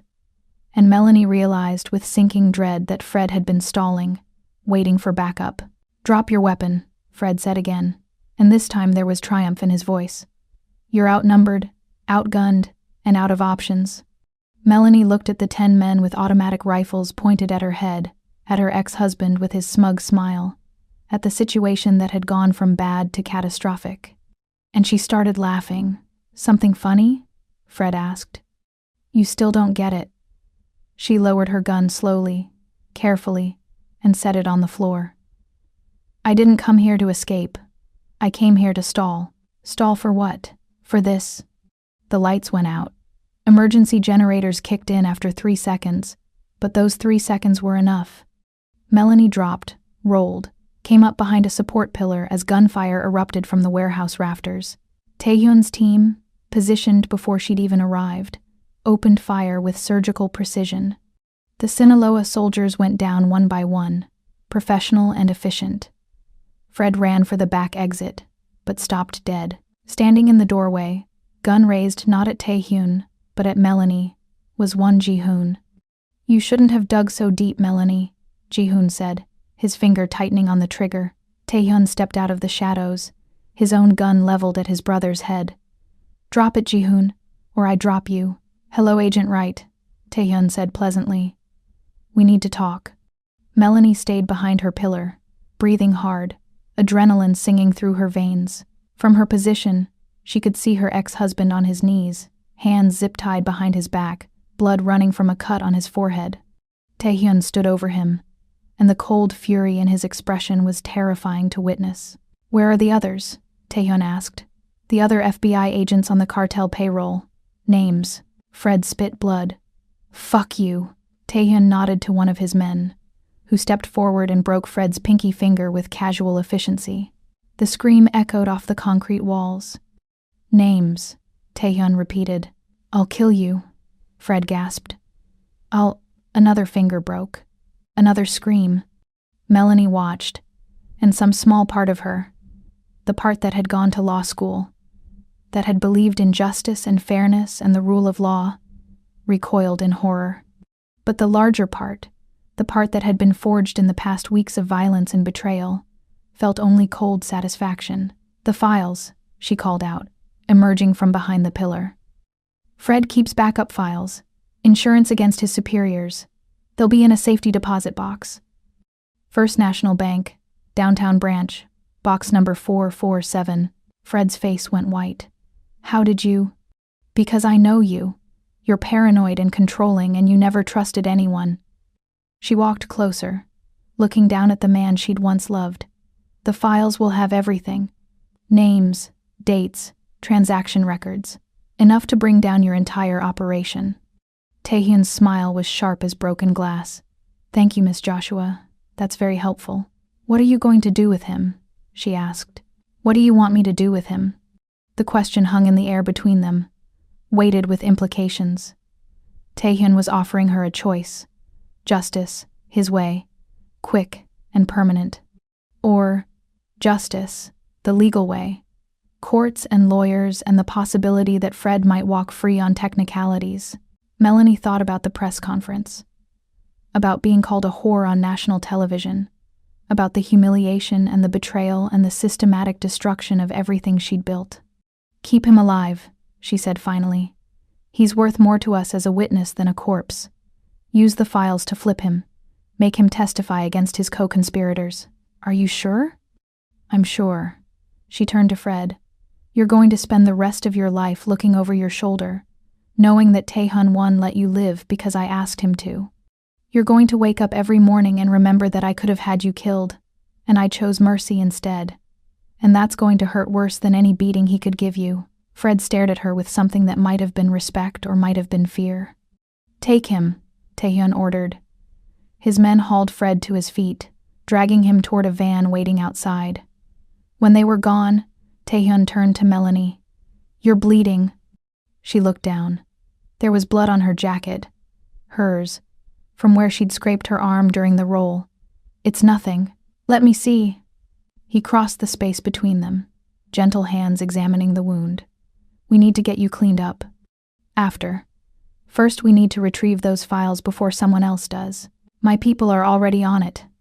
He pulled her close, his arms wrapping around her with surprising tenderness. "You did well. Better than well. You were magnificent. I was terrified. That's what makes it brave." He tilted her face up, his thumb brushing across her cheek. "I meant what I said at the press conference, about you being brilliant. You also called me a whore. I called you what I needed to call you to keep you alive. I'm sorry. If I could take it back." "Don't." Melanie pressed a finger to his lips. "Don't apologize for doing what had to be done. We're past that now." "Are we?" She kissed him instead of answering, and tasted blood and gunpowder, and the bitter satisfaction of revenge well executed. The port of Los Angeles lit up like a war zone. Automatic gunfire chattered in staccato bursts. Shipping containers exploded, sending metal shrapnel screaming through the air. Men screamed and died while seagulls wheeled overhead, indifferent to the carnage below. Melanie Joshua stood in the control tower overlooking the chaos, 3 monitors glowing in the darkness, her fingers flying across keyboards as she coordinated the defense like a general marshalling troops. She'd come a long way from the woman who'd taken a dare in a nightclub. That woman would have been horrified by what she was doing now. This woman felt only cold calculation. Team 3, fall back to position Alpha, she said into the headset. Team 5, advance on the south dock. They're trying to flank you. On the monitors, she could see Taehyun moving through the battlefield like death in a bespoke suit. Even wounded, his shoulder still healing from the gala shooting, he was terrifying to watch. He moved with brutal efficiency, though Melanie could see the slight hitch in his swing, the way he favored his left side where the stitches were undoubtedly tearing with every recoil of his weapon, a demon conducting a symphony of violence. The Sinaloa cartel had launched everything they had left at the One Syndicate. 50 men, fully armed, determined to either take K-Town or die trying. They'd chosen poorly, but they weren't the only ones who'd shown up to the party. FBI vans had appeared 20 minutes into the firefight, surrounding the port, blocking all exits. Through the control tower windows, Melanie could see federal agents taking positions, setting up sniper nests, preparing to raid the scene. She pulled up the insurance folder she'd kept encrypted on her private server since her days fixing crises for Washington's elite, files she'd been hoarding for years, waiting for a rainy day, including FBI Director Sarah Cole. Melanie opened a secure connection, routed through 3 proxy servers, and encrypted 6 ways to Sunday. Then she sent a single message to the director's private phone: call off the raid, or every journalist in Los Angeles gets these files in 60 seconds. Her phone rang immediately. This is Director Cole. Who is this? Someone who knows you've been taking cartel money for 3 years. Someone who has proof. Someone who's willing to go public unless you stand your people down right now. You're committing extortion against a federal officer.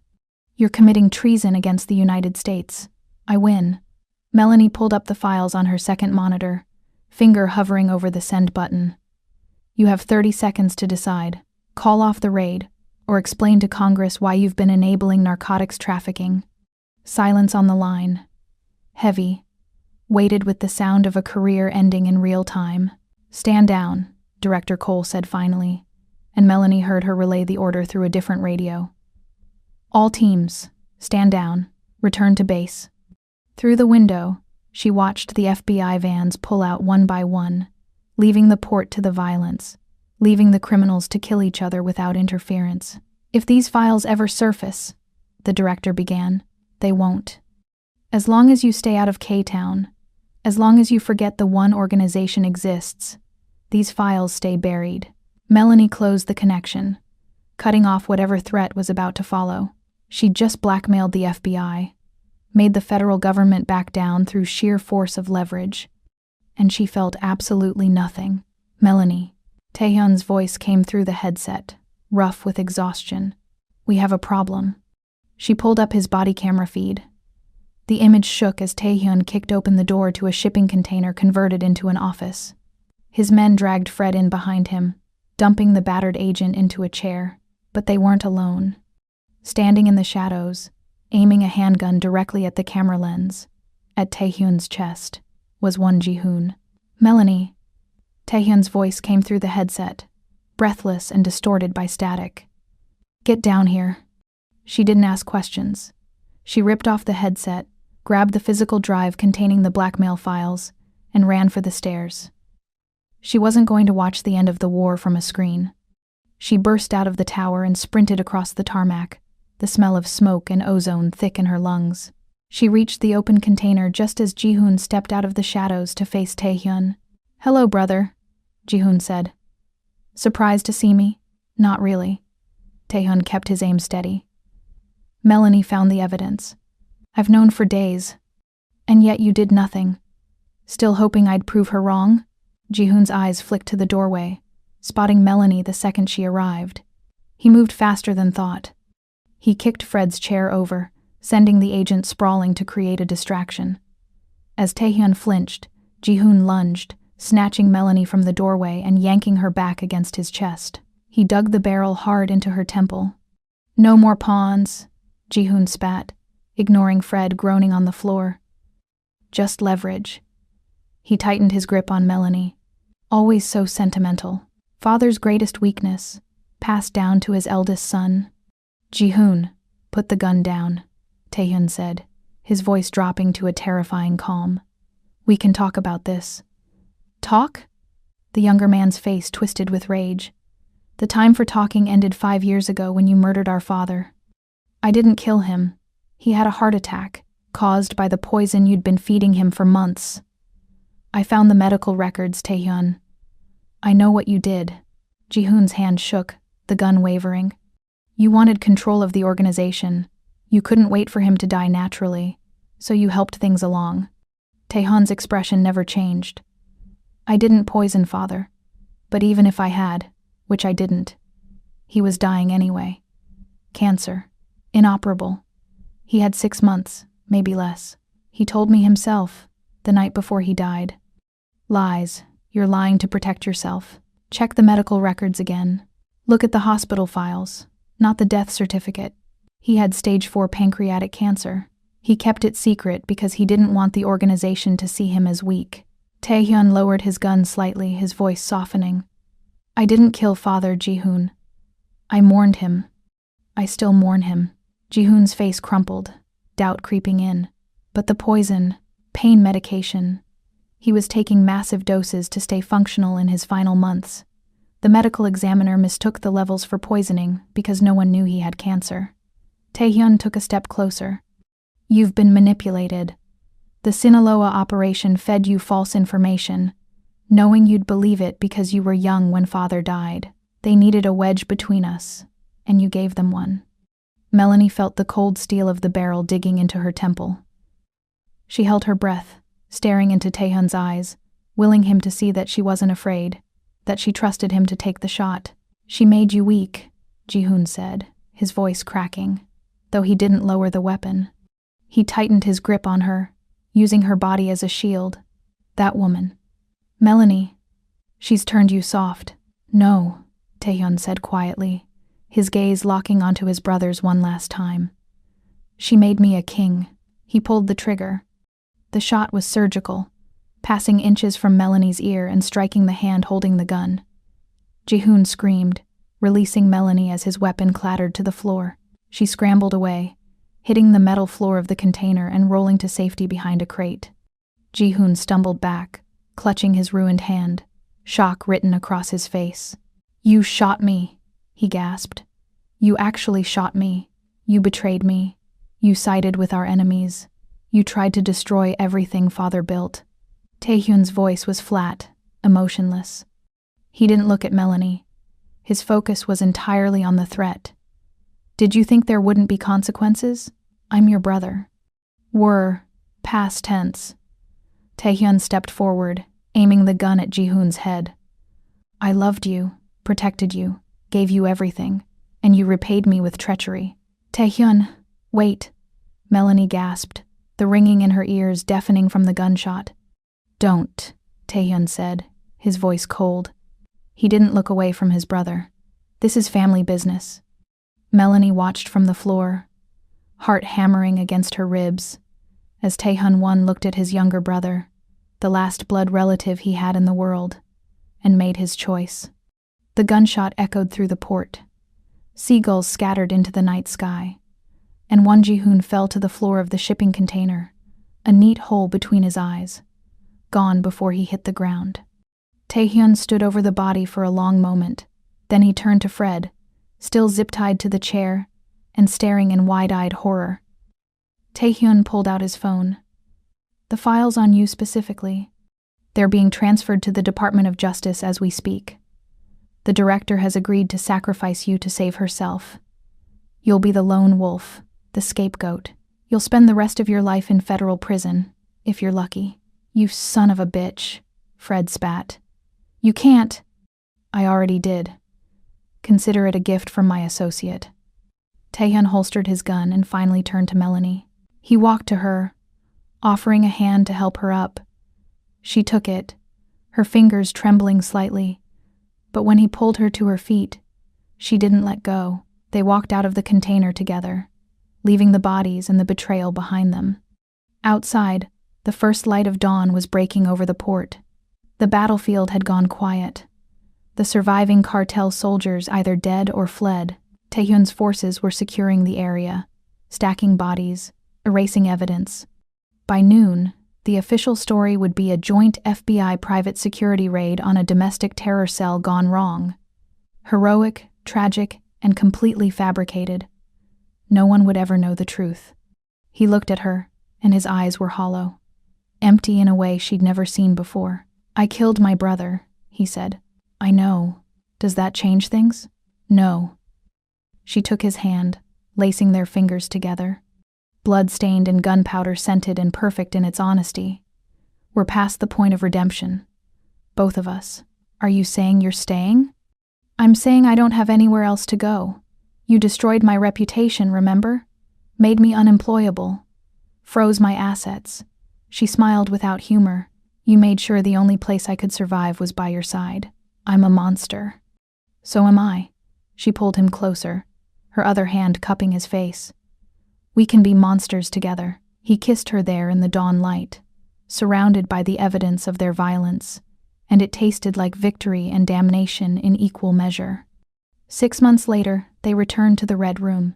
The bar had been renovated. New owners, new staff, all of them on the one syndicate's payroll.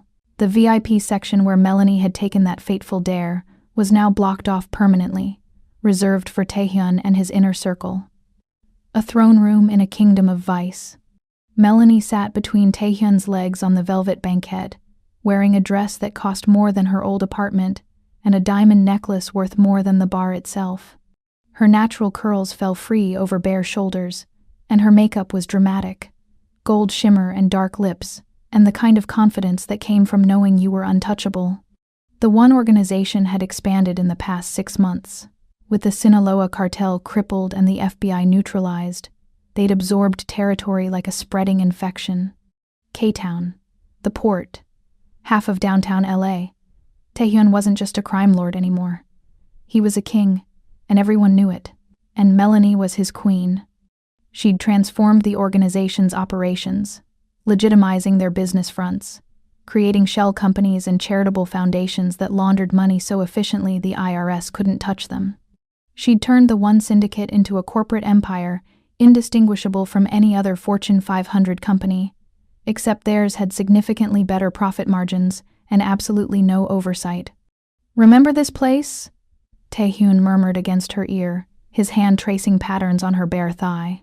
"Where you walked up to me like you owned the world? I was drunk and stupid. You were magnificent." His lips brushed her temple. "Still are. Flattery doesn't work on me anymore, doesn't it?" His hand slid higher, and she felt heat bloom low in her belly. "I seem to recall it working quite well this morning. That wasn't flattery. That was bribery. Is there a difference?" Melanie laughed, genuine and unguarded, and turned to kiss him properly. The bar around them continued its nightly business.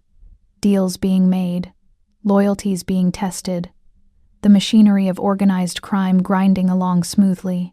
But in their corner, in their throne room, it was just the two of them. "I dare you to kiss me," Taehyun said, echoing that first night. "No," Melanie smiled, predatory and perfect. "I don't do dares anymore. I give orders." She kissed him anyway, and it tasted like copper and expensive whiskey in the future they'd carved out with blood and bullets, an absolute certainty that they deserved exactly what they'd taken. The city of Los Angeles spread out beyond the windows, glittering and corrupt and theirs for the taking. And Melanie Joshua, fixer, killer, queen of the underworld, felt absolutely no regrets. She'd walked into Taehyun One's world as a dare. She'd stayed as a choice. And she would burn it all down before she ever left.